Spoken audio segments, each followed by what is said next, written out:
In a little town in Luxembourg, a captain of the forest guards was in deep conversation with the butcher when an elderly woman entered the shop. The butcher broke off the conversation to ask the old woman what she wanted. She had come to beg for a little meat, but had no money. The captain was amused at the conversation which ensued between the poor woman and the butcher. "Only a little meat, but how much are you going to give me?" the butcher asked her. "I am sorry," the woman responded. "I have no money, but I will hear mass for you." Both the butcher and the captain were very indifferent about religion, so they at once began to scoff at the old woman's answer. "All right then," said the butcher, "you go and hear mass for me, and when you come back, I'll give you as much meat as the mass is worth." The woman left the shop and returned an hour later. She approached the counter, and the butcher, seeing her, said, "All right then, now we will see." He took a slip of paper and wrote on it, "I heard a mass for you." He then placed the paper on the scales and a tiny bone on the other side, but nothing happened.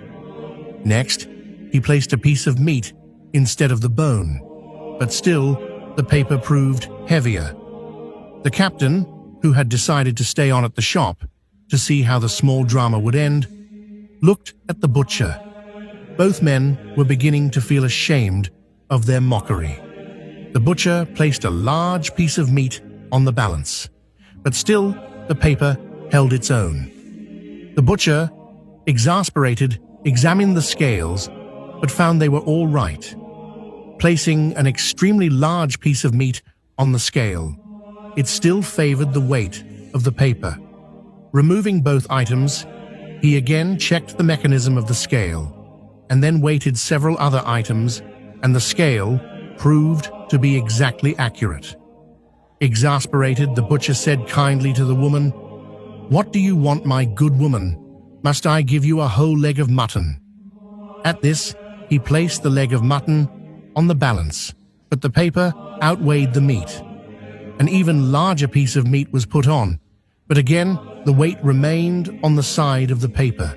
This impressed the butcher so much that he converted and promised to give the woman her daily ration of meat. He kept his promise, and the business flourished more than it ever had before. As for the captain, he left the shop a changed man and became an ardent lover of daily mass. Because of that incident, he became a daily attendant at mass.